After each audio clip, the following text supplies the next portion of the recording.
नाजरीन आदाब।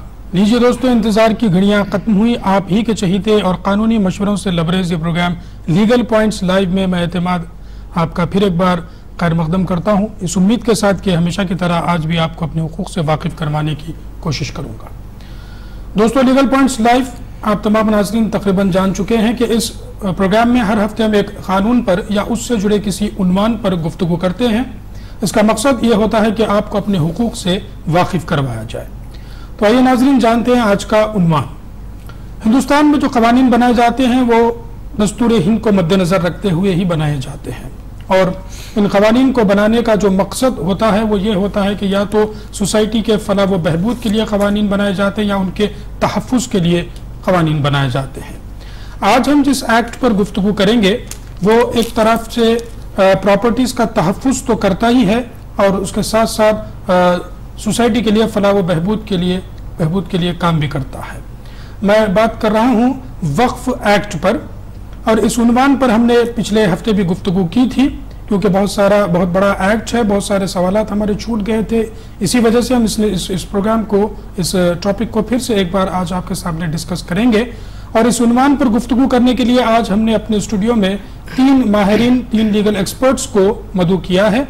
सबसे पहले मेरे सीधी जानिब हैं ख्वाजा मोइज़ उद्दीन एडवोकेट साहब, जो गुज़िश्ता 2 दहाकों से हैदराबाद दक्कन के डिफरेंट कोर्ट्स में प्रैक्टिस करते हैं। साहब का ताल्लुक हैदराबाद आंध्र प्रदेश के एक डिस्ट्रिक्ट मेदक से है। मेदक का जो हेडक्वार्टर है संगारेड्डी से साहब का ताल्लुक है। आपके बाजू में हैं मिर्ज़ा मेहदी हुसैन एडवोकेट साहब। आप भी तकरीबन 2 दहाकों से हैदराबाद के डिफरेंट कोर्ट्स में प्रैक्टिस करते हैं। साहब का ताल्लुक हैदराबाद दक्कन से ही है। आप दोनों के बाद हैं एक और हमारे एडवोकेट साहब, मैं बात कर रहा हूँ मोहम्मद नियामतुल्लाह एडवोकेट साहब की। आप भी गुज़िश्ता 2 दहाकों से हैदराबाद दक्कन के डिफरेंट कोर्ट्स में प्रैक्टिस कर रहे हैं। साहब का ताल्लुक करनूल डिस्ट्रिक्ट आंध्र प्रदेश से है। तो आइए नाज़रीन, आप और हम मिलकर हमारे इस प्रोग्राम लीगल पॉइंट्स लाइव में हमारे आज के तीनों लीगल एक्सपर्ट्स का खैर मकदम करते हैं। अस्सलाम वालेकुम साहब, आप तीनों हमारे इस प्रोग्राम में हाजिर हैं। हमें बेहद खुशी है। मैं आपसे वक्फ एक्ट पर गुफ्तगू जारी रखूंगा। उससे पहले चाहेंगे नाजरीन कि हमारे फ़ोन नंबर्स नोट कर लें। जो फ़ोन नंबर्स हमेशा की तरह हमारे हैं 04066660058। एक दूसरा नंबर भी है 04066660059। दोस्तों, कॉल करते वक्त 3 चीज़ों को ज़रूर जहन में रखिएगा जो मैं हर हफ्ते दोहराता आया हूँ और आपने भरपूर उसका हमको ताउन भी किया है।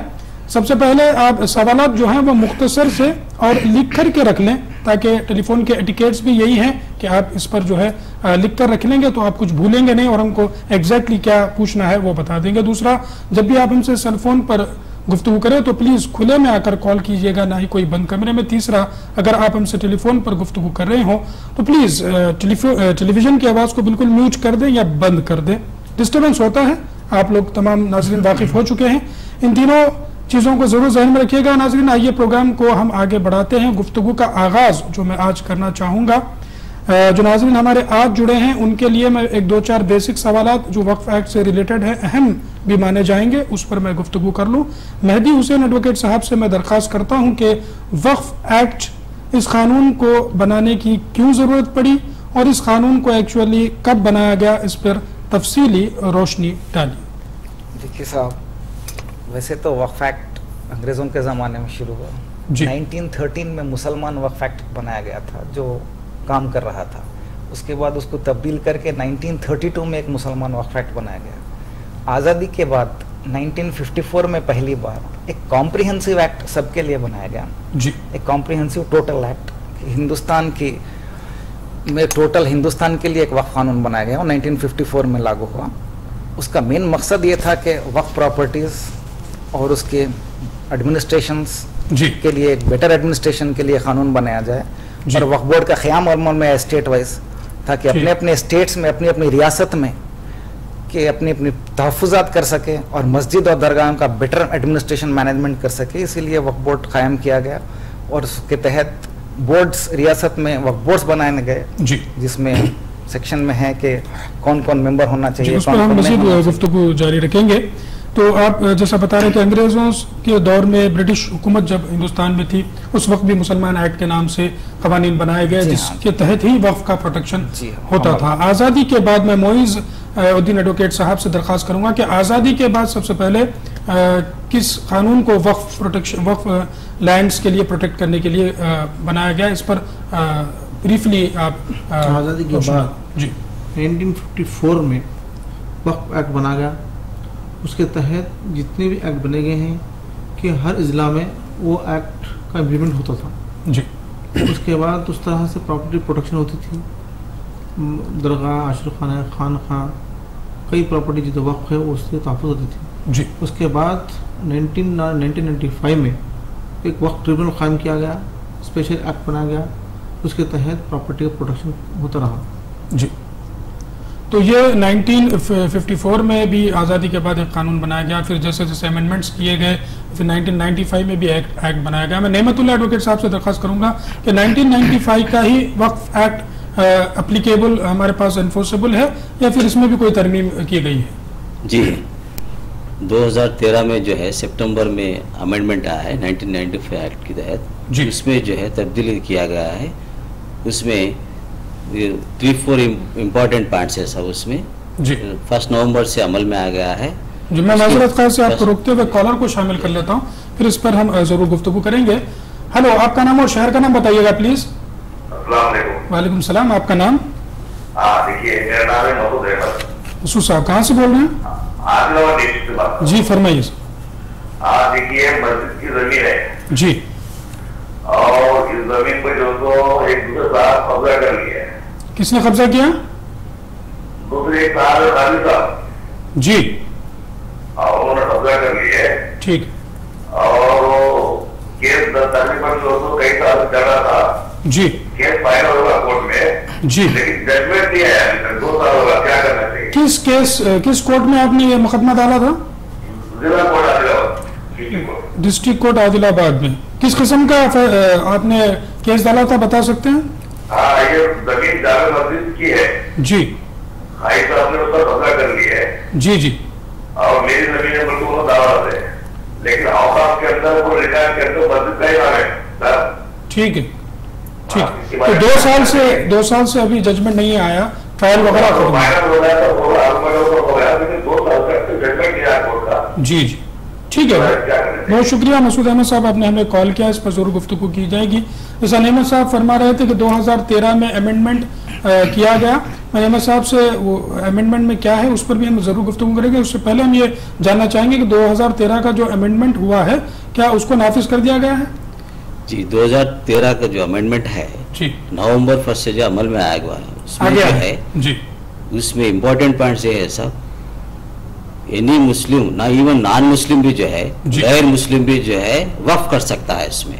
ठीक है, सबसे इम्पोर्टेंट। और उसमें सेकंड पॉइंट इज 30 इयर्स का भी जो है लीज दे सकता है इसमें, वक्फ प्रॉपर्टी 30 इयर्स के लिए भी लीज देने का उसमें इम्पोर्टेंट पॉइंट भी है सब उसमें जी।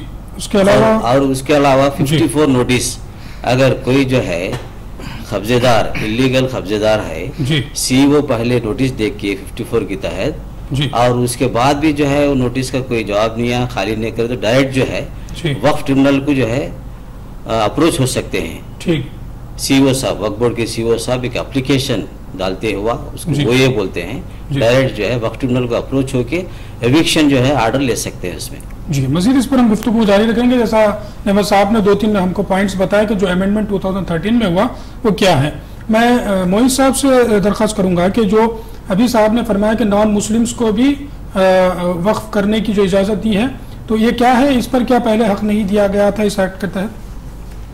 इस एक्ट के तहत पहले भी हक दिया गया था जी।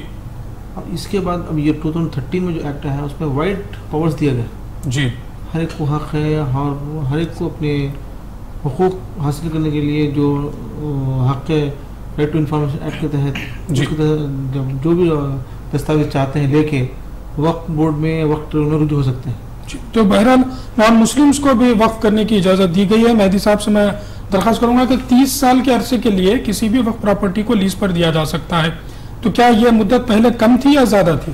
देखिए, अब जो अमेंडमेंट आया जो लागू हुआ 1/11/2013 से जी, इसमें 30 साल का वक्फ पीरियड बोर्ड को इख्तियारात दिए गए हैं कि ये प्रॉपर्टी वक्फ की कोई भी लीज कर सकते हैं, लेकिन 1995 एक्ट में जी ये सिर्फ 3 साल के लिए था, उसकी मुद्दत बढ़ा दी गई। और 1954 एक्ट में जी 1954 एक्ट में मुद्दत थी ही नहीं। 1954 एक्ट में मुद्दत कितने अर्से के लिए दिया जा सकता था। 1995 में इसको रेस्ट्रिक्ट करके 3 साल के लिए किया गया। अच्छा। और अब जो तब्दीली लाई वो 30 इयर्स के लिए कर दिया गया। लीज पर उसको लीज पर हर किसी भी वक्फ प्रॉपर्टी को दिया जा सकता है। तो नाज़रीन, जैसा कि हम गुफ्तगू कर रहे हैं, जो अमेंडमेंट आए हैं इस पर भी मैं मजीद गुफ्तगू करूंगा। और एक अहम सवाल मैं मेहदी साहब से यह दरख्वास्त करूंगा कि इस पर रोशनी डालें कि जो शख्स कोई भी हो जो वक्फ प्रॉपर्टी किसी अपनी प्रॉपर्टी जो वक्फ करता है वो क्यों करता है, आखिर क्या उसके एम एंड ऑब्जेक्ट होते हैं उसको वक्फ करने के? देखिए, किसी भी प्रॉपर्टी को वक्फ करने के लिए जी एक वक्फनामा लिखना पड़ता है, वक्फ डीड लिखी जाती है। मेरा सवाल था क्यों करते हैं लोग वक्फ? कि अपने अपने जी नजात के लिए, अल्लाह के लिए, हाँ वही हियर आफ्टर का जो मामला है उसके लिए वक्फ किया जाता है, अपनी नजात के लिए जी, ये अपने सवाब के लिए, सवाब के लिए, पायस कामों के लिए वक्फ की जाती है। वक्फ करने का कुछ तरीका है, उसमें डीड बना सकते हैं जी, अपनी प्रॉपर्टी अल्लाह के नाम डेडिकेट कर दे सकते हैं। इसका प्रॉपर तरीका बता दें कि कोई शख्स अगर वक्फ करना चाहता है तो उसको किस तरीके से वक्फ किया जा सकता है? देखिए, वक्फ करने के लिए सेक्शन 36 वक्फ बोर्ड में नए एक्ट में इनकॉर्पोरेट किया गया है। उसके तहत वक्फ बोर्ड जाकर उसके कुछ फॉर्म्स हैं वो फिलअप करके एक वक्फनामा, वक्फ डीड, आपका जो इरादा होता है, आपका जो इंटेंशन होता है, क्यों वक्फ किया जा रहा है और इसका आगे चल के मुतवल्ली कौन होना, मैनेजमेंट कौन होना, सेक्शन 36 के तहत वक्फ बोर्ड में आप रजिस्टर करा सकते हैं। उसका मुंतखब जारी होता है और वक्फ बोर्ड जो है इसके लिए गजट नोटिफिकेशन देके वक्फ में रजिस्टर में अपनी एंट्री कर लेता है जी।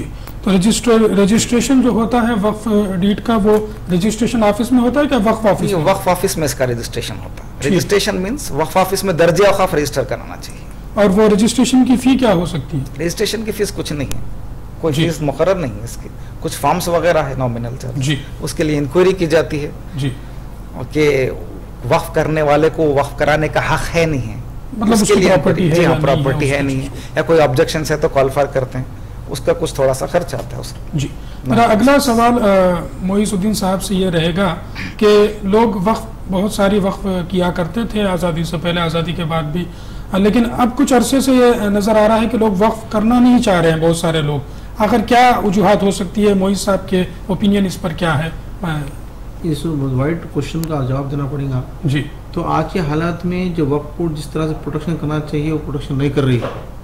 वक्फ बोर्ड में सही काम हो रहा नहीं, जो प्रॉपर्टी जितने वक्फ कर चुके हैं लोग उसका तहफ़्फ़ुज़ हो रहा नहीं जी, मिसमैनेजमेंट हो रहा है, मुतवल्ली की मिसमैनेजमेंट हो रहा है, वाकिफ जो मंशा वक्त था वो मंशा वक्त को सही इस्तेमाल नहीं कर रहे हैं, उस तरह से गैर ज़रूरी हरकतें करते हुए उसको मिसमैनेज कर रहे हैं, लिहाजा लोग बज़दन हो चुके हैं, इसलिए वक्फ नहीं कर रहे हैं।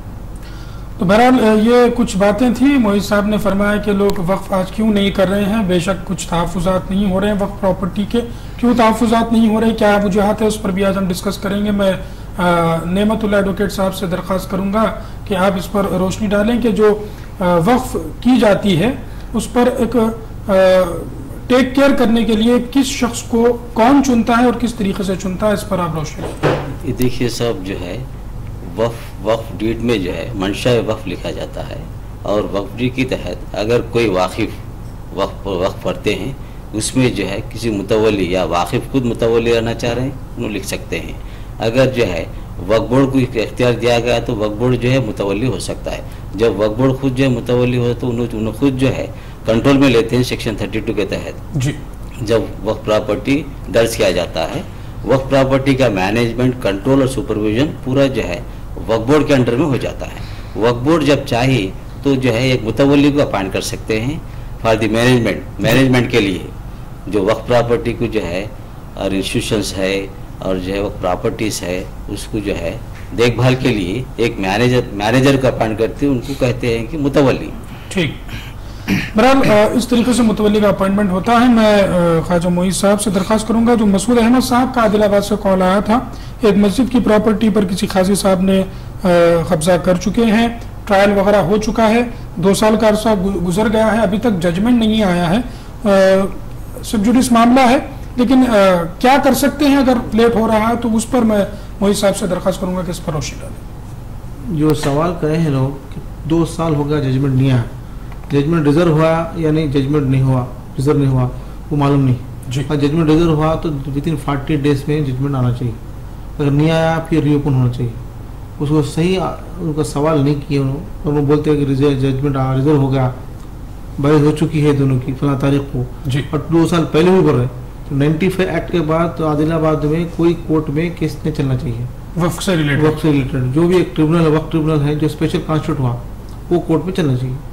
जी, तो डिस्ट्रिक्ट कोर्ट में ये तो मामला नहीं हो सकता। बहरहाल अगर मान लीजिए कहीं पर बहुत ज़्यादा वक्त के लिए फैसला रुका हुआ है तो कोई कानूनी रेमेडी है? हाँ, बहुत रेमेडी है जी, तो दरख्वास्त डाल सकते हैं, इख्तियार है डालने का। मैं ज़रूर उस पर गुफ्तगू करूंगा। एक कॉलर को मैं शामिल कर लेता हूँ, देखते हैं कौन सा पर क्या जानना चाहते हैं। हेलो, आपका नाम और शहर का नाम बताइए प्लीज। मेरा नाम अब्दुल अजीज है जी, कहाँ से बोल रहे हैं? जी, गाँव का नाम फरीदपेट है, जहाँ पर कब्रिस्तान वक्फ बोर्ड की तरफ से कब्रिस्तान दिया गया है कुछ एरिया जी, बहुत से लोग कब्जा कर चुके हैं। वहाँ पर कब्रिस्तान की जगह भी आधे एकड़ भी नहीं। वैसे तो वक्फ बोर्ड से लेकर आया तो उसमें 3 एकड़ जमीन बता रहा था जी, तो कुछ गैर मुस्लिम कब्जा करके जो है वहाँ पर खेती कर रहे हैं। ठीक है, तो इस वजह से इसके लिए क्या किया जाए? आपको किसने बताया कि 3 एकड़ की जमीन है? आपने किसी किस्म से? वक्फ बोर्ड से हमने लेकर आया, हैदराबाद से जी जी, मेरे पास नहीं है वो हमने। नहीं, ठीक है, तो आपने वक्फ बोर्ड से उसका निकाल लिया कि 3 एकड़ है, तो इसको अभी कितनी जगह बची हुई है वहाँ पर कब्रिस्तान की? वहाँ पर अभी आधा एकड़ भी नहीं है, आधा एकड़ कब्रें हैं, कब्रों में करीब तक का जाए। ठीक है, किसी किस्म की कानूनी कार्रवाई अभी तक आप लोगों ने नहीं की? कानूनी कार्रवाई अभी जो है हमने रिक्वेस्ट किया उनको 1954 का जी निकालने उसके ऊपर कार्रवाई करेंगे, तो वो जो है कोई उसके ऊपर एक्शन गए नहीं। ठीक है, ये जो वक्फ बोर्ड ने कब्रिस्तान के लिए अलॉट किया था, इसका कोई किस्म का पेपर है आपके पास? हाँ, पेपर तो जो लेकर आया मुतवल्ली जो है जनाब नसरुद्दीन है जी जी, वो लोग वॉक हो गए, मतलब ठीक है, वॉक हो गए और कोई भी नहीं उनके जगह। ठीक है, बहुत शुक्रिया अब्दुल अजीज साहब जी, बहुत शुक्रिया, आपने हमें कॉल किया। जरूर इस पर गुफ्तगू की जाएगी। मैं मेहदी साहब से ये सवाल करूंगा कि उससे पहले हम गुफ्तगू कर रहे थे मोहित साहब से कि अगर जजमेंट लेट हो रहा हो इन हालात में क्या किया जा सकता है? दरख्वास्त डाल सकते हैं। कहाँ पर डालनी होगी? वही कोर्ट में दरख्वास्त डाल के हम बहस कर चुके हैं, 3 दिन हो गया जी, जजमेंट आ रहा नहीं, तो जज साहब इंशाल्लाह गौर फिक्र करके जजमेंट देते हो जी। तो उम्मीद करता हूँ मसूद साहब आपको इसका जवाब मिल गया होगा। मैं मेहदी साहब से सवाल करूंगा जो अब्दुल अजीज साहब ने कॉल किया था। उससे पहले मेहदी साहब से मैं पूछना चाहूँगा कि जैसा कि साहब ने फरमाया कि मसाजिद और जो भी वक्फ लैंड होती है उसको बचाने के लिए वक्फ बोर्ड की भी तश्कील दी गई है। कब्रिस्तानों के लिए क्या कोई एक नया एक्ट, कोई मखसूस एक्ट है क्या? ये भी वक्फ एक्ट के तहत ही कब्रिस्तान भी तहफ़्फ़ुज़ किए जाते हैं? कब्रिस्तान का तहफ़्फ़ुज़ भी वक्फ एक्ट के अंदर ही आता है जी। जहाँ पर भाई अभी आपने पूछा कि वक्फ के लिए कोई पेपर है उनके पास जी, वक्फ के लिए गज़ेट होती है, ठीक, वो वक्फ है नहीं है उसे मालूम किया जा सकता है। और अभी साहब ने कहा कि नसीरुद्दीन साहब मुतवल्ली थे जो गुजर गए जी, अब वो देखभाल करने वाले कोई नहीं है। यहाँ पर मैं कहूँगा कि local Muslims person interested in वक्फ होते हैं, कोई भी मुसलमान उस जायदाद का तहफ़्फ़ुज़ कर सकता है। और मैं ये एडवाइस करता हूँ कि वक्फ बोर्ड को आप अप्रोच होके सेक्शन 53 जो इंक्रोचमेंट है उसके लिए एक्शन लेने के लिए गुजारिश कर सकते हैं। अगर नसीरुद्दीन नहीं हो तो कोई भी मुस्लिम जी, कामर रेड्डी का कोई भी मुसलमान जो है पर्सन इंटरेस्टेड इन वक्फ होता है, उसको हक है कि वो वक्फ बोर्ड जाके मुतालबा करे कि इंक्रोचमेंट है या इंक्रोचमेंट हटाइए। इसके लिए रिटर्न दरख्वास्त भी दी जा सकती है। अगर ऐसा नहीं हुआ तो वक्फ ट्रिब्यूनल को भी वो अप्रोच हो सकते हैं जी कि इंक्रोचमेंट हटाने को जो पहला जो काम करना है वो वक्फ बोर्ड ही को 53 तो खैर ये तो कानूनी बात है, उनको सिर्फ दरख्वास्त देनी होगी एनक्रोचमेंट यहाँ पर हो रहा है। अगर उसके बाद वक्फ बोर्ड कुछ काम नहीं करता है, एक्शन नहीं लेता, तो रुजू हो सकते हैं या हाई कोर्ट भी रुजू हो सकते हैं रिट पिटीशन के जरिए। इनकी बात करते हैं कोई कंट्रीब्यूशन ये करना माजरा चाहते हुए कि आज जो नया 2013 जो एक्ट आया है जी, उसमें वाइड पावर्स दिए गए। जो आदमी खाविज है विदाउट इन डॉक्यूमेंट उसको क्रिमिनल एक्शन ले सकते हैं वक्फ बोर्ड का इंस्पेक्टर अगर नहीं लिया एक्शन तो अपन दरख्वास्त देते बोर्ड में कि भाई इंस्पेक्टर हम दरख्वास्त देने वाले एक्शन नहीं ले रहे हैं, तो कोर्ट को ट्रिब्यूनल इख्तियार है कि इंस्पेक्टर के खिलाफ कानूनी कार्रवाई किया जाए, उनको पेनल पनिशमेंट दिया जाए। इस तरह से जो 2013 एक्ट आया है वाइड पावर से कोई आदमी वक्फ प्रॉपर्टी बगैर डॉक्यूमेंट पर काबिज नहीं हो सकता। अभी तक जो एक बात कहूँगा कि वक्फ इंस्पेक्टर एरिया का जो है उसको भी वो दरखास्त दे सकते हैं कैसे? ये जो वक्फ इंस्पेक्टर है वो कहाँ मिलेगा? मैं इस पर गुफ्तगू जारी रखूंगा। इससे पहले मैं 1 मिनट में कॉलर को शामिल कर लेता हूँ, फिर उस पर मजीद गुफ्तगू की जाएगी। हेलो, आपका नाम और शहर का नाम बताइएगा प्लीज। वालेकुम सलाम, आपका नाम? जी इदरीस साहब का जी फरमाइए। आप पिछले जुम्मे में या पिछले जुमेरात को आप बता रहे थे सीआईडी और सीबीआई के बारे में जी, उनके जिम्मे क्या क्या काम होते हैं, क्या क्या नहीं, तो सब बोलेगा वो देखना है, वो देखना हमको, वो देखना है तो देखना। ठीक है, इसके हमें मैं बताता हूँ क्या क्या जिम्मेदार है, उनके जिम्मे क्या क्या काम आते हैं उनके जिम्मे।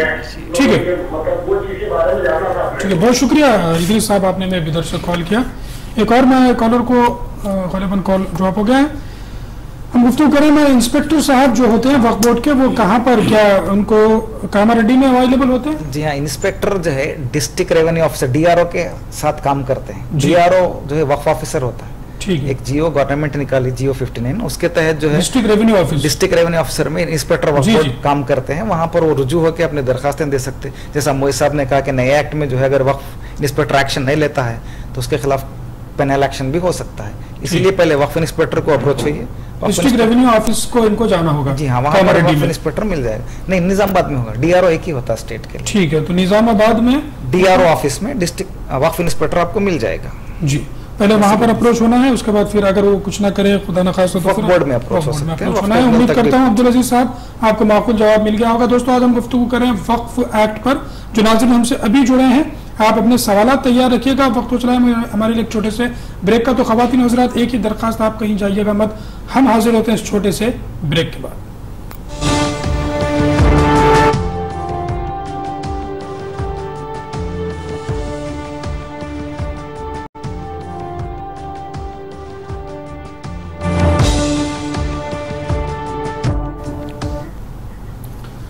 नाज़रीन, ब्रेक के बाद एक बार फिर आप तमाम का प्रोग्राम लीगल पॉइंट्स लाइव में खैर मकदम है। मैं हूं एतमाद। आज हम गुफ्तगू कर रहे हैं वक्फ एक्ट पर। उस उन्वान पर गुफ्तगू करने के लिए आज हमारे साथ स्टूडियो में ख्वाजा मोइज़ुद्दीन साहब और मिर्ज़ा मेहदी हुसैन एडवोकेट साहब, उनके साथ नेमतुल्लाह एडवोकेट साहब भी मौजूद हैं।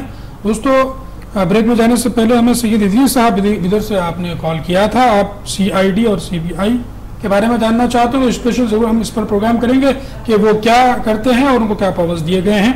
रही बात, अगर आपको उस प्रोग्राम वो छूट गया हो तो हम रोजाना लीगल पॉइंट्स लाइव के प्रोग्राम को 11:30 से 12:30 तक, वीक 11:30 से 11:30 बजे तक रोजाना लीगल पॉइंट्स का 11:30 से 12:30 तक आप इस प्रोग्राम को रिपीटेड देख सकते हैं। और लाइव प्रोग्राम्स जो हैं वो जुमेरात और जुमा रात 9 ता 10 बजे पेश किए जाते हैं, जिसमें आप रास्त में कॉल कर सकते हैं। कोई कॉलर हो तो शामिल कर लेंगे। हेलो हेलो जी, आपका नाम और शहर का नाम बताइए प्लीज। मेरा नाम अब्दुल खालिक है, मैं नलगोंडा से बात कर रहा हूँ। जी खालिक साहब फरमाइए। वो हमारे पुराने मकान को जो है जी मस्जिद बनाने का इरादा करे तो जी तोड़ के जो है म्यूनसिपालिटी में घर बनाने के परमिशन लिए। ठीक है, फिर अब बाद में जो है इरादा ये हुआ कि हम इसको मस्जिद बनाएंगे। ठीक है, शक्ति पड़ गया और दूसरे गैर लोग जो है जी कलेक्टर के पास कंप्लेंट करे। जी जी, तो RDO और DSP वगैरह सब जी वहाँ पे मीटिंग रखे और इसमें वो पीस कमेटी से डिसाइड करे कि जो है कुछ भी ऑब्जेक्शन नहीं होगी। जी, फिर अब सुनने में आ रहा कि जो है वो कोर्ट को अप्रोच होते हैं बोल के। ठीक है, तो अब मैं जो है इसको ये प्रॉपर्टी को वक्फ कर सकता हूँ क्या? जी, ये आप ही की प्रॉपर्टी है, आप इसको वक्फ करना चाहते हैं या फिर मस्जिद बनाना चाहते हैं? मेरे वालिदा की है। जी, वालिदा है ना अभी बाकायदा हयात आपकी? जी, ठीक है, बहुत बहुत शुक्रिया अब्दुल खालिक साहब, आपने हमें नलगुंडे से कॉल किया। सबसे पहले नेमत साहब इस सवाल पर रोशनी डालिए, फिर मजीद मोइज साहब और मेहदी साहब भी कुछ कहना चाहेंगे तो हम इस पे क्या कर सकते हैं मस्जिद बनाने के लिए? सब जो है आप मस्जिद बनाने का इरादा करें तो फर्स्ट ऑफ ऑल आप जो है वक्फ करना चाहिए, इसको वक्फ डीड बनाकर आप वक्फ बोर्ड में अप्रोच होना चाहिए। अप्रोच होकर जो है वक्फ बोर्ड में इसका जो है वक्फ रजिस्टर कराना चाहिए इसको। पहले जो है वक्फ प्रॉपर्टी रजिस्टर होने के बाद पावर्स आएंगे आपको, तो आप वाकिफ बनेंगे। आप एक डीड बनाते हो, उसमें वक्फ डीड बोलते हैं उसको बना के पहले वक्फ बोर्ड में दर्ज करते हुआ, उसके बाद आपको पूरे पावर्स मिलेंगे, फिर आप बना सकेंगे, जो है वो मस्जिद बना सकते हैं वहाँ पर, आप वाकिफ रहेंगे उसके। मेहदी साहब इस पर कुछ कहना चाहेंगे? हाँ, कि वक्फ कराना चाह रहे हैं मैडम जो हैं, उनकी ज़ाती प्रॉपर्टी है, उन्होंने जो कुछ चाहे कर सकते हैं। अब जैसा कि नेमतुल्लाह साहब ने कहा कि पहले वक्फ करवा दीजिए उसको, उसके साथ वक्फ डीड में लिखा जाएगा कि किस मकसद से वक्फ किया जा रहा है। मस्जिद बनाने के नियत से वक्फ किया जा रहा है, हम मस्जिद बनाएंगे और मुतवल्ली वो खुद रहेंगे ताहयात, उसके बाद जो फ्यूचर में जो है वक्फनामे में आ जाएगा। उनसे ये गुजारिश है कि वो पहले वक्फ में एंट्री करा दें, रजिस्टर करा दें मस्जिद के नाम पे, फिर मस्जिद बनाएं। मोहित साहब कुछ ऐड करना चाहेंगे?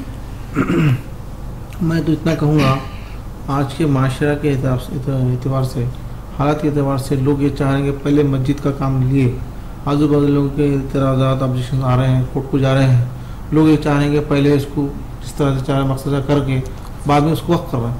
ऐसा भी कर सकते हैं, ऐसा भी कर सकते हैं, जिस तरह से जब चाहे करना कर सकते हैं, जिस दिन कर रहे हैं उन्हें उससे मालिक होना चाहिए। मस्जिद बनाने के लिए क्या कोई प्रोसीजर फॉलो किया जाना चाहिए? कुछ आप लोग कहना चाहेंगे मेहदी साहब?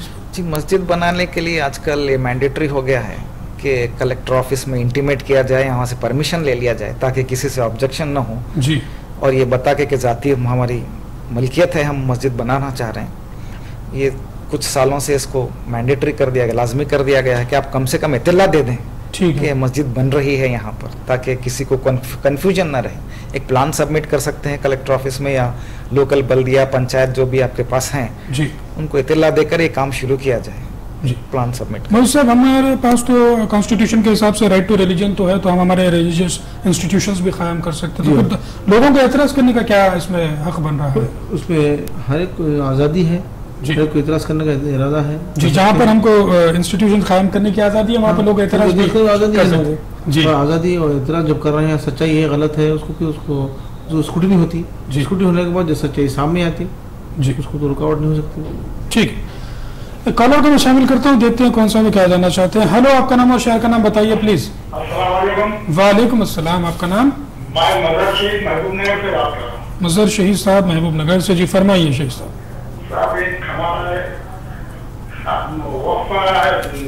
कर्नाटक में कर्नाटक में जी जी, तो उसमें दरगाह शरीफ है, 600 साल खतीब दरगाह शरीफ है जी, जिसका वक्त रजिस्ट्रेशन हुआ, तो उसमें पानी में भी उसका इंतजाम है, खास में भी एक मुताबिक के जी हाँ। और ये 86 के बाद पानी में गौतम और परमपुर बोल के आया है ना, क्या चीज आई है? गौतम जी, ठीक है, 86 में ठीक है। तो हम इलीगल कंस्ट्रक्शन शुरू हुआ था मंदिर का जी, उस सिलसिले में हम वक्त ट्रिब्यूनल गुलबर्गा से रुजू हुए थे जी। वक्त ट्रिब्यूनल गुलबर्गा हमारी डिसमिस करा हमारी पिटीशन को जी, पिटीशन को, वो इंजेक्शन पिटीशन फाइल किए थे हम लोग जी जी, कि हमारे तार साहब का इंतकाल होगा, उसके बाद वो मुतवल्ली वो थे तो उनका इंतकाल होगा, उनके बाद उनके साहिबजादे के नाम से पेश किए थे जी जी। तो वहाँ का कानून क्या बता रहा है, वहाँ की हाईकोर्ट की रूलिंग है कि वो मुतवल्ली के इंतकाल के वक्त रिन्यूअल करा देना होगी, जबकि हमारा ऑफिशियल डॉक्यूमेंट्स में हमारे पास खुद यह है कि तायात इनके के मुतवल्ली से होते हैं। ठीक है, ठीक है। तो ये पिटीशन डिसमिस हुई है गिरोह में।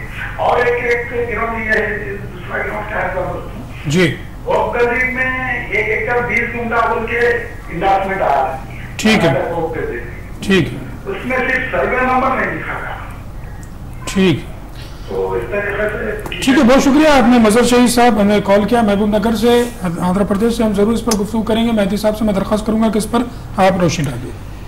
देखिए, अभी कहा कि मुतवल्ली साहब का इंतकाल हो गया, तो ये चाहिए कि फौरन वक्फ बोर्ड रुजू हो के आपके हेरिडिटरी राइट पहले रिकॉग्नाइज करा ले वहाँ से, इसीलिए आपकी पिटीशन डिसमिस हो गई। वो ये कह रहे हैं कि अदालत वाले कि अब मुतवल्ली नहीं है और मुतवल्ली बनने के बाद इसे रिन्यूअल कराई जा सकती। इसीलिए मैं ये कहूँगा कि पहले वक्फ बोर्ड से रुजू हो के अपने हेरिडिटरी राइट जो है, आपके मोरसी राइट्स, कोई एक खानदान का बड़ा जो भी हो सकता वो मुतवल्ली बन जाए, उसके बाद इस केस को प्रोसिक्यूट करें। ठीक। और जो जहाँ तक 1986 से तब्दीली रेवेन्यू रिकॉर्ड का सवाल है, आप लोकल मंडल ऑफिस या आपके तहसील ऑफिस जाकर इसको पुराने डॉक्यूमेंट्स बताकर वो डॉक्यूमेंट्स को रेक्टिफाई करा लीजिए, आपका नाम एंट्री करा लीजिए, कैसा तब्दील हुआ है, गौठान कैसा बना, उसकी कोशिश करें रेवेन्यू लॉ के हिसाब से कि वो पहानी जो डॉक्यूमेंट्स रेवेन्यू हैं उसमें तब्दीली करा लें। और जो सर्वे नंबर आपका गजेट में पब्लिश नहीं हुआ उसको वक्फ बोर्ड अप्रोच होकर उसका रेक्टिफिकेशन डीड करवा लीजिए, रेक्टिफाई करा लेके नई गजेट निकलवा लीजिए, ताकि आपके सब तकलीफें दूर हो जाएंगी और आपका केस कंटिन्यू हो सके। जी, बहुत बेहतर आपने मेहदी साहब ने जवाब दिया और उम्मीद करता हूँ वज़ीर शहीद साहब आपको इसका माकूल जवाब भी मिल गया होगा।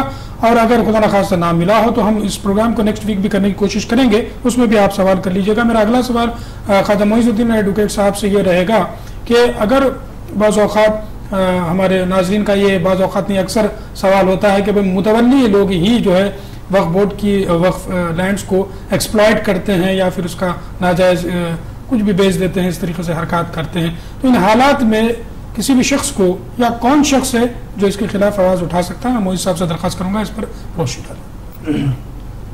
कोई भी शख्स मुसलमान या हिंदू उसमें कोई रिलीजियस की पाबंदी नहीं है। कोई मुतवल्ली प्रॉपर्टी बेच रहा है, मिसयूज़ कर रहा है, मंशा वक्फ के खिलाफ काम कर रहा है तो उसको सवाल उठा सकते हैं, दरख्वास्त डाल सकते हैं। वो क्या कर रहा है उस रिकॉर्ड फराहम कर सकते हैं राइट टू इन्फॉर्मेशन में। उसके बाद वक्फ ट्रिब्यूनल को रुजू हो सकते हैं, वक्फ बोर्ड रुजू हो सकते हैं। जी, आजकल तो बहुत वाइड पावर्स हो चुका है, जिस तरह मैं कहा, जैसे कि मेहदी साहब जी कहा कि 2013 एक्ट के आने के बाद इतने पावर्स आ चुके हैं कि मुसलमानों को सबको जी कि उसको अगर कोई भी गलत काम कर चुका है तो उसके खिलाफ कानूनी कार्रवाई, उस पर पेनल एक्शन होगा, क्रिमिनल एक्शन है, उनको सजा हो रही है, उनके खिलाफ नॉन अवेलेबल वारंट इशू हो रहा है, केस बुक हो रहा है, इस तरह से उसका अमल रहा है। ठीक, दोस्तों हम गुफ्तगू कर रहे हैं वक्फ एक्ट पर, इससे रिलेटेड आप सवाल भी कर सकते हैं। आज हमारे साथ 3 माहिरीन मौजूद है। मेरा अगला सवाल नेमतुल्लाह एडवोकेट साहब से ये होगा कि मुतवल्ली एक हम नाम सुनते हैं, दूसरा सज्जादा नशीन नाम सुनते हैं, क्या ये दोनों एक ही ओहदे को कहा जाता है या फिर अगर फ़र्क है तो क्या फ़र्क है? ये मुतवल्ली कहते हैं कि वक्फ प्रॉपर्टी के जो है मैनेजर होते हैं जी, उन्हें जो है वक्फ प्रॉपर्टी को अच्छी तरह से देखभाल करना है, उनकी ड्यूटी होती है। और कभी भी जो है कोई वक्फ प्रॉपर्टी में कहीं नाजायज़ कब्जा होता है तो फ़ौरन जो है वक्फ बोर्ड को रिपोर्ट करना है और वक्फ बोर्ड से जो है कोई कार्रवाई कर सकती है एविक्शन की।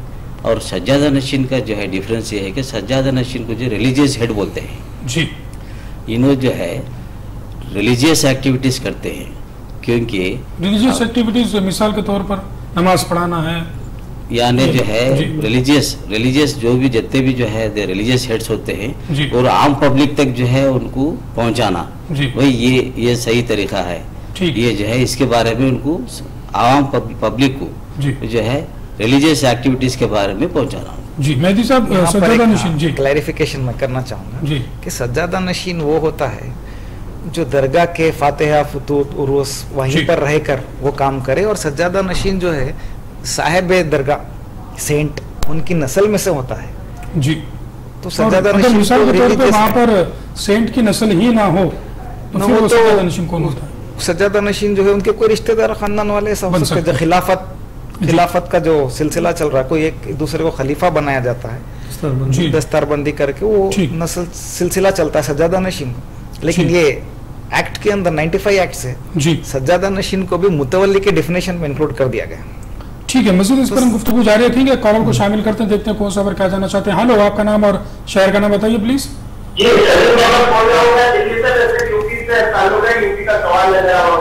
जी फरमाइए।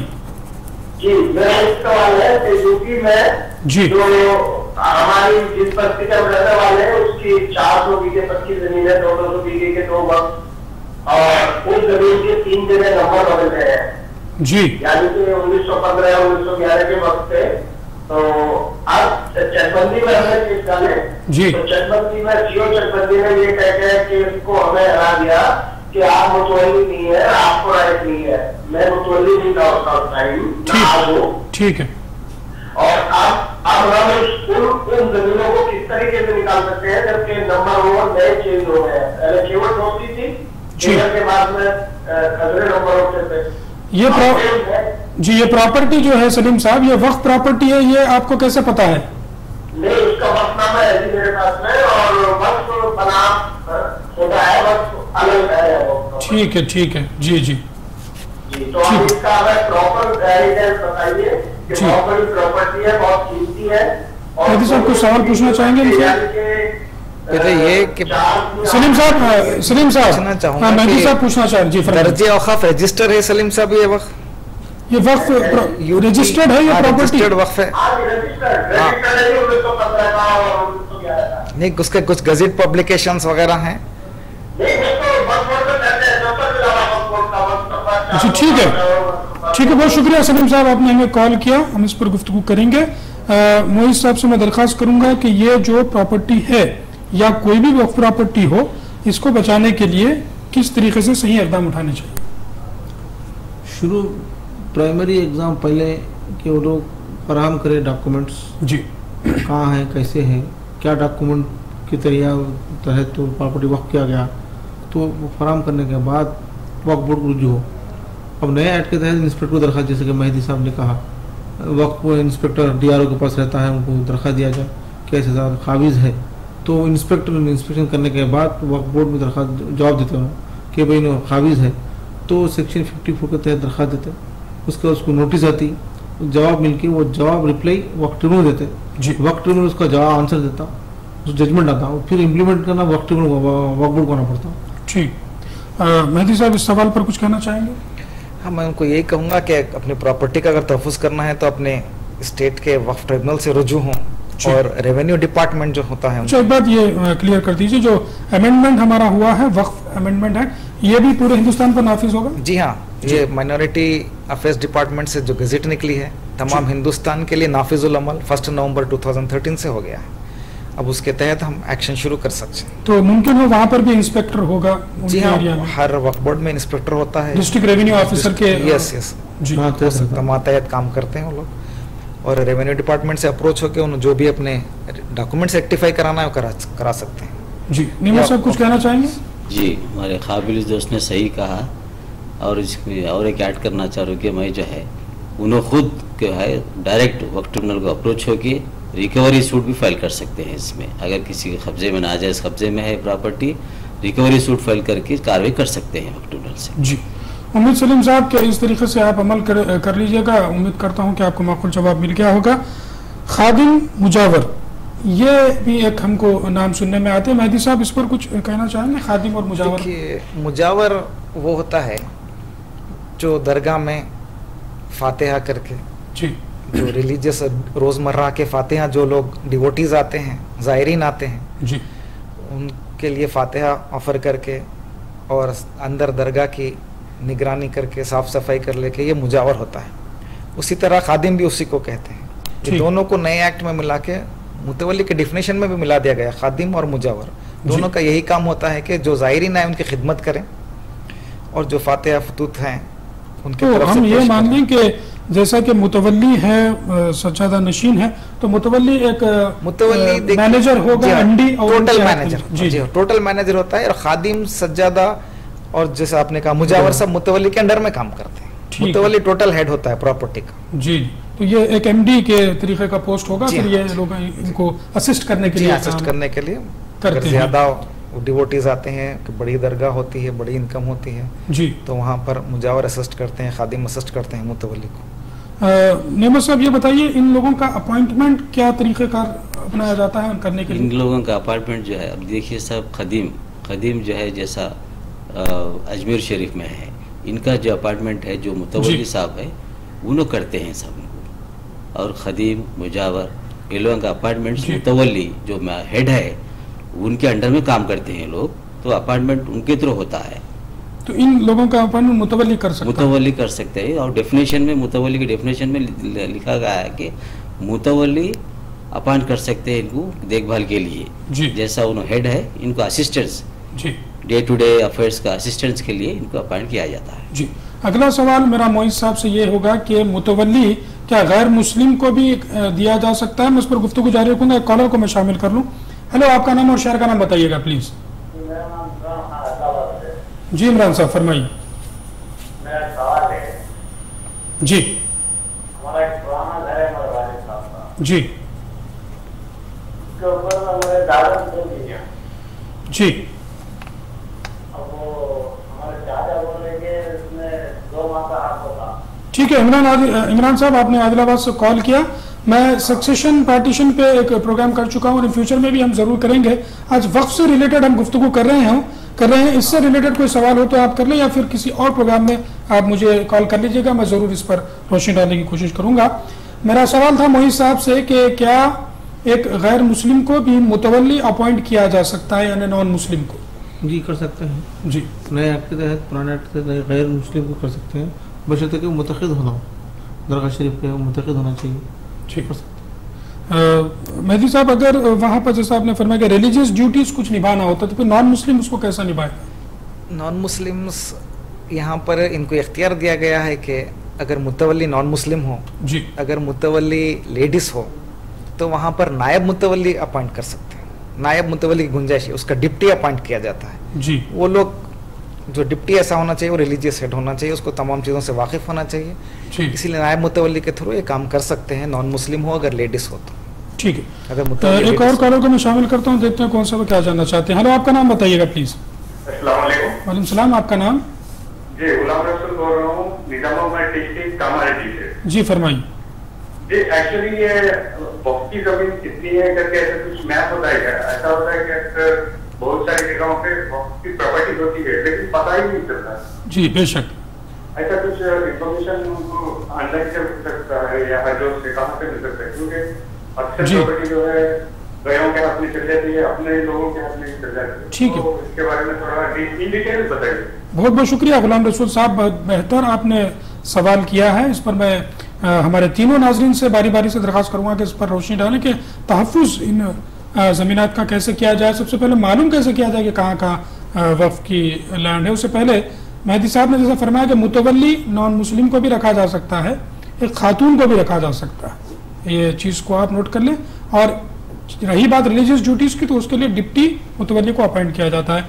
सबसे पहले नेमतुल्लाह साहब से मैं दरख्वास्त करूंगा कि वक्फ की जो लैंड्स है कहाँ है, कैसे मालूम किया जा सकता है? जी, वक्फ लैंड्स जो है थ्रूआउट एपी में जो है वक्फ लैंड्स कहाँ है, एपी ही नहीं, ऑल इंडिया लेवल पर ये प्रोग्राम हमारा देखा जाता है, तो हर स्टेट में एक एपी स्टेट वक्फ बोर्ड होता है सब, वहाँ जाकर जो है आप एक एप्लीकेशन जो है दाखिल करके आप जहाँ प्रॉपर्टी है वहाँ के बारे में डिस्क्रिप्शन देते हुआ आप डिटेल्स जो है मांग सकते हैं वक्फ बोर्ड से। किस एप्लीकेशन के तहत?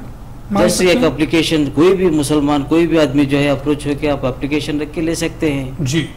तो वो they are bound to provide that information. Yes, they are bound, even RTI act के तहत भी ले सकते हैं आप, राइट टू इंफॉर्मेशन एक्ट के तहत भी आप अप्लाई करके आप काफी हासिल कर सकते हैं। वो इंफॉर्मेशन देने के लिए कोई फी होती है?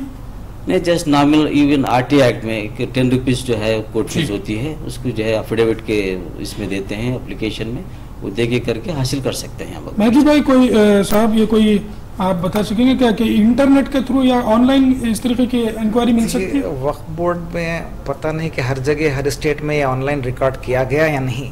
जहाँ पर ऑनलाइन रिकॉर्ड किया गया, अब जैसे अपने आंध्र प्रदेश में ई सेवा सेंटर्स, मी सेवा सेंटर्स किए गए जी, मगर वहाँ से वक्फ रिकॉर्ड को मरबूत नहीं किया गया अभी तक। अच्छा, वक्फ रिकॉर्ड को अभी तक मरबूत नहीं किया गया, अभी काम चल रहा है इस पे। अगर वो हो जाता है तो आप ऑनलाइन भी देख ले सकते हैं जी। लेकिन और आगे ये कहूँगा कि मैं साहब को, जो गुलाम रसूल साहब हैं, कि सर्वे हुआ वक्फ प्रॉपर्टीज 1954 एक्ट आने के बाद, इसके लिए सर्वे कमिश्नर्स बनाए गए अपने अपने स्टेट्स में, अपने अपने सेक्रेटरिएट में सर्वे कमिश्नर्स। वहाँ पर भी जाके आप मालूम कर सकते हैं सर्वे नंबर देकर, ये प्रॉपर्टी का आइडेंटिफिकेशन कुछ देकर किसका सर्वे हुआ। उसके साथ प्लान की बात कर रहे थे साहब, सर्वे कमीशन रिपोर्ट्स के साथ प्लान बनाए गए जी। जिस वक्त सर्वे हुआ 1954 एक्ट आने के बाद, वो प्लान वहाँ पर आपको मिल जाता है। सर्वे कमीशन रिपोर्ट के साथ प्लान है, हर रिपोर्ट के साथ प्लान है, वो प्लान आप वहाँ से हासिल कर सकते हैं जी। बहरहाल ये तमाम इंक्वायरी इनको इस तरीके से मिल जाएगी। उम्मीद करता हूँ आपको जवाब मिल गया होगा। एक और कॉलर को मैं शामिल करता हूँ। हेलो जी, आपका नाम बताइए प्लीज। हेलो, आप टेलीविजन की आवाज को बंद कर दीजिए प्लीज। जी, कहाँ से बोल रहे हैं अब्दुल अजीज साहब? जी, कहाँ से बोल रहे हैं? कोटा राजस्थान। जी फरमाइए। जी, मैं बार बार अर्ज कर रहा हूँ कि टेलीविजन की आवाज को प्लीज बंद कर दीजिएगा अब्दुल अजीज साहब। ग़ालिबन कॉल ड्रॉप हो गई है। नाजरीन, बहुत अफसोस होता है आप लोगों के कॉल ड्रॉप्स होते हैं, वजह आप खुद बेहतर जान गए होंगे। हम गुफ्तगू कर रहे हैं वक्फ एक्ट पर, मुजावर, खादिम, इन चीज़ों पर हमने डिस्कशन किया। मैं मोइज़ साहब, एडवोकेट साहब से दरख्वास्त करूँगा, ये जो इंक्वायरी निकाली जाती है कि वक्फ के कहाँ कहाँ लैंड्स है, अब उस पर अगर इंक्रोचमेंट किसी का पाया जाता है तो क्या एक शख्स जो आंध्र प्रदेश का है तो वो दिल्ली की वक्फ की हुई प्रॉपर्टी को भी तहफ़्फ़ुज़ करने के लिए कोई पिटीशन डाल सकता है? ज़रूर डाल सकते हैं, हिंदुस्तान में कहीं भी डाल सकते हैं। जाके वहाँ पे राइट टू इन्फॉर्मेशन बराबर से डॉक्यूमेंट्स करने में उसको सर्वे करा सकते हैं, उसके बाद ट्रिब्यूनल में केस डाल सकते हैं जी, वक्फ बोर्ड में केस डाल सकते हैं, उनके सर्वे आके सर्वे करते हैं, हर वक्फ बोर्ड में सर्वे रहते हैं, जाके सर्वे कर सकते हैं जी। अगर नहीं करें तो वो ट्रिब्यूनल को जा सकते हैं, ट्रिब्यूनल से अपॉइंट करके सर्वेयर को सर्वे कर सकते हैं, इस तरह से प्रॉपर्टी तहफ़्फ़ुज़ कर सकते हैं जी। नाज़रीन, एक कॉलर को मैं शामिल करता हूँ, देखते हैं कौन सा पर क्या जानना चाहते हैं। हेलो, आपका नाम बताइए प्लीज़। वालेकुम सलाम, आपका नाम? मेरा मोहम्मद ज़काउर रहमान। ज़का साहब कहाँ से बोल रहे हैं? जी, मैं महबूब नगर आंध्र प्रदेश से बोल रहा हूँ। जी फरमाइए साहब। महबूब नगर में जो वक्फ के ज़मीना है जी, कई सालों से लोग काबिल हैं, ठीक है, यहाँ तक के बड़े बड़े बिल्डिंग बन गए हैं, उसका कोई जाके हम ऑफिस में मालूमात करें तो नहीं, वो नहीं कर सकते, वो कुछ भी बहाने कर रहे हैं, कुछ ना कुछ गैर गलत बात कर रहे हैं। ज़काउर रहमान साहब, जी जी, मैं ज़रूर बताऊंगा। ज़काउर रहमान साहब, आप महबूब नगर के ही हैं? जी जी, बिल्कुल महबूब नगर का हूँ। जिस वक्त ये बिल्डिंग्स, जी जी जी जी, मैं सुनिए, आप मेरा सवाल सुन लीजिए, तमाम नाज़रीन से भी मैं पूछना चाहूँगा, अगर आप महबूब नगर में रहते हो तो जिस वक्त बिल्डिंग को खड़ा करने के लिए फाउंडेशन रखा गया था तो तब आप लोगों ने क्यों ऑब्जेक्शन नहीं किया? जी, हम जब वो छोटे थे, अपनी उम्र 40 ईयर्स है, वो बन के तकरीबन, जी जी जी जी फरमाइए। मेरी उम्र 40 ईयर्स है जी, जब बनी थी तो मैं मुश्किल 10-12 साल का काम हुआ। ठीक है, बहुत शुक्रिया ज़काउर रहमान साहब, आपने हमें कॉल किया। मैं बस नाज़रीन से यही कहना चाहता था कि जिस वक्त वहाँ पर कोई नाजायज़ कब्ज़ा होना शुरू होता है उस वक्त हम क्यों खामोश होते हैं, जब मंजिलें बन जाती है तो फिर उसके बाद हम उठते हैं। मेरा सवाल वक्त की कमी है। ज़काउर रहमान साहब, जैसा कि वक्फ की प्रोटेक्शन कैसा करना है, मैं मोइज़ साहब से फिर एक बार दरख्वास्त करूँगा कि बता दें इसमें क्या करना होगा। पहले जो प्रोटेक्शन करना चाह रहे हैं वो सख्त दिल से, सही दिल से उसको तहफ़्फ़ुज़ करें। लोग तहफ़्फ़ुज़ करने जाते हैं, बीच में भटक जाते हैं जी, तो उनका इनका प्रेशर आता है तो बीच से छूट चले जाते हैं। जब तहफ़्फ़ुज़ करना चाहें तो पहले इरादा कर ले कि तहफ़्फ़ुज़ करूँगा, किसी हालत में, किसी सूरत में, कुछ भी उसमें अड़चने हैं, मैं तहफ़्फ़ुज़ करूँगा। इस तरह से नहीं करे लोग। तहफ़्फ़ुज़ करने जाते हैं, बीच में इनके बातें आते हैं, फ़ोन आते हैं, डराना धमकाना होता है, उसके बाद बीच से चले जाते हैं। इस तरह से नहीं करते हैं। तो बहरहाल ये चीज़ें होती है। तरीक़ेकार तो हम बोले हैं कि जैसा मेहदी साहब ने भी, हमारे तीनों लीगल एक्सपर्ट्स ने फरमाया कि आपको जो है वक्फ ट्रिब्यूनल, वक्फ बोर्ड को पहले रुजू होना है या इंस्पेक्टर को रुजू होना है, उसके बाद भी कुछ नहीं होता तो वक्फ ट्रिब्यूनल पर भी आप मुकदमा डाल सकते हैं। दोस्तों, बहुत सवालात हमारे पास भी हैं, उम्मीद करता हूँ आपके पास भी बहुत सारे सवालात होंगे, लेकिन वक्त मुझे इसकी इजाज़त नहीं दे रहा है कि मैं इस प्रोग्राम को मज़ीद आगे बढ़ाऊँ। लेकिन अब तमाम नाजरीन की तरफ से और लीगल पॉइंट्स लाइव की पूरी टीम की तरफ से मुझ पर यह वाजिब है कि हमारे तीनों मेहमानों का मैं शुक्रिया अदा करूं। बहुत बहुत शुक्रिया साहब, आप हमारे स्टूडियो में आए। बहुत इंपॉर्टेंट सवालात हमारे पास रह गए हैं जिसको डिस्कस हम आज नहीं कर सके। चीफ एग्जीक्यूटिव ऑफिसर अपॉइंट किए जाते हैं वक्फ बोर्ड में, वक्फ बोर्ड क्या है, इसको क्यों बनाया गया, इसमें कौन कौन लोग होते हैं, चेयरमैन का कैसे होता है, इन चीज़ों पर भी हम डिस्कस करेंगे। इसलिए मैं आप लोगों को अगर वक्त मिलता है तो अगले जुमेरात को भी मैं आपको दरख्वास्त करूंगा, अभी से दरख्वास्त कर लेता हूं कि आप लोग आए तो मेहरबानी आप लोगों की बहुत बहुत हम शुक्रिया अदा करते हैं। फिर एक बार दोस्तों, इस प्रोग्राम को यानी लीगल पॉइंट्स लाइव को हम 2 रोज़ पेश करते हैं, 2 दिन हफ्ते के, एक जुमेरात के दिन पेश किया जाता है और जुमे के दिन भी इसको पेश किया जाता है। कल हम जो गुफ्तगू करेंगे उसका उन्वान नोट कर लें। कल हम गुफ्तगू करेंगे कंप्लेंट्स, अरेस्ट्स एंड बेल। किस तरीके से पुलिस डिपार्टमेंट हो या फिर अदालतों में हो, कंप्लेंट किस तरीके से दी जानी चाहिए, अरेस्ट होता हो तो किस तरीके से अरेस्ट किया जाता है, क्या उसके बाद चीज़ें होती है, इस पर गुफ्तगू करेंगे। और बेल्स लेना हो तो क्या है, इन तमाम चीज़ों पर हम गुफ्तगू करेंगे। लोग नाज़रीन हमसे अभी जुड़े हैं वो क्रिमिनल केसेस से रिलेटेड या क्रिमिनल कोर्ट से रिलेटेड जो भी सवालात हों अपने तैयार रखिएगा। कल मैं लीगल पॉइंट्स लाइव की पूरी टीम के साथ एतमाद फिर से आपके साथ गुफ्तगू करूँगा। तब तक के लिए अल्लाह हाफ़िज़।